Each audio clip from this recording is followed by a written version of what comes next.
M3gan 2.0. I don't know.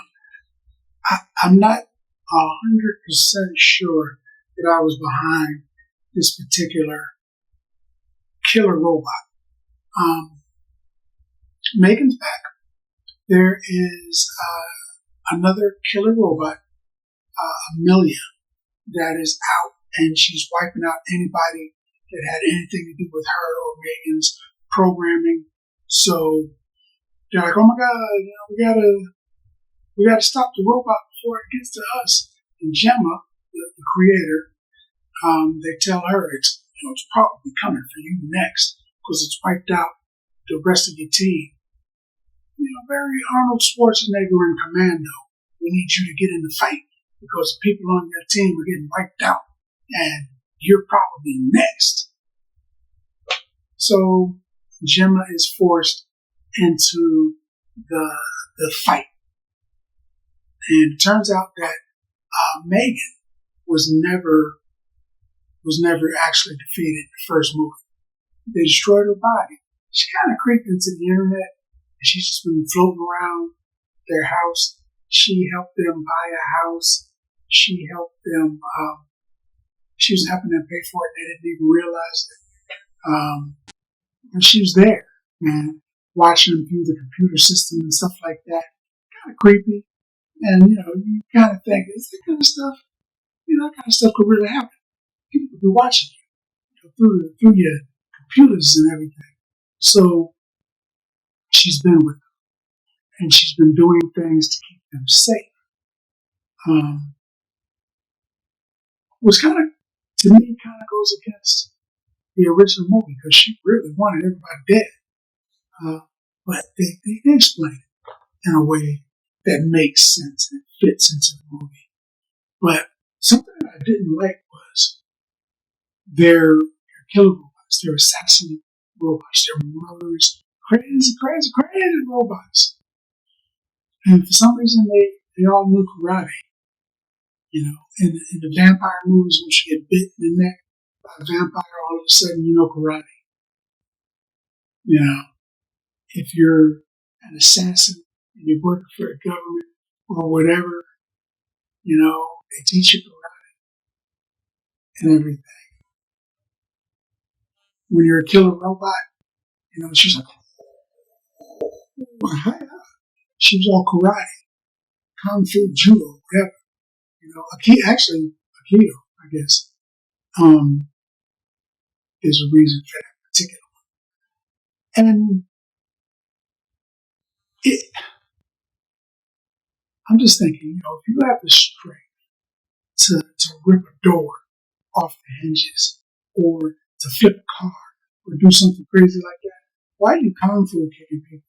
You can just grab them, just click, breaking that, click, breaking that, click. You could be just doing that. You just walk right through a bunch of people. Not be blocking kicks and backflipping. I mean, it's the movie, so it looks good in the movies. It's like when people are hip firing, weapons. It looks good in the movies. You got to keep the weapon down there so the camera can be, directed directly onto the actor's face. You can see him screaming and making a motion. If the weapon is all up here, you can't really see his face. So they have to do certain things in movies to make the movie look like something. Now, I'm watching Amelia, right? I'm looking at Amelia. I'm saying to myself, she looks familiar. And I'm just looking at her, and I'm like, I've seen her before. I've seen this actress before. She was, I don't remember the name, but she was the white-haired Sith from Ahsoka Tano. The Star Wars thing. And they didn't really develop her character the way I wanted them. So I was thinking, oh, she looks dangerous. She looks like she's mean. And they just kind of nothing. So anyway, so M3gan has to stop Amelia. But there's a subplot and another plot up under that. There's a couple of twists and turns. What's really going on? And the main villain guess the potential villain of the show, the potential, doesn't do much. They keep hyping it up. Oh, you better watch out. Don't let Thanos get those rings. You better watch out. When the sun goes down, Dracula's going to get everybody. They were hyping about how this main villain was so dangerous and powerful. And then they didn't do anything with the main. I mean, as soon it was gone, almost immediately. So I didn't dig that either. And I think one of the best parts of the movie is when Megan tries to have a moment. She's trying to realize that she may have feelings, and they're like, "You're gonna have feelings. You're a robot. You don't know what feelings are. How do you know what feelings are?" And then she said, "How do you?" And that was a good question. We're born, we live, you got feelings. You just feel them. So basically, she's like, "I just feel." Who knew? So she's trying to have a moment with one of the other characters, and it's kind of funny. It was almost hilarious, but other than that, it was just too on and on. Just almost everything you expected to happen happened. You expect a character to do a certain thing, yeah, she's going to do it. If you've seen the previous M3gan movie, there's this thing she does that was really everybody dug it. Yeah, of course they gotta revisit that. I don't know. It was entertaining enough that I watched it and everything.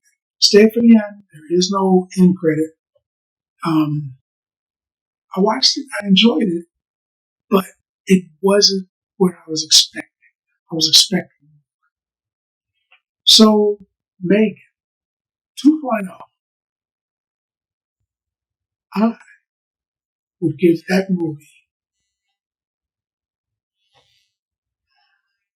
6 bags of popcorn. 6 bags of popcorn. It was entertaining, but it didn't give me what I was looking for. 6 bags of popcorn. That's what I think about that. More importantly, what do you think about that? Have you seen the movie? If so, let's talk about it some more in the comments. And as always, if you like the video, if you like the content, subscribe. And then like.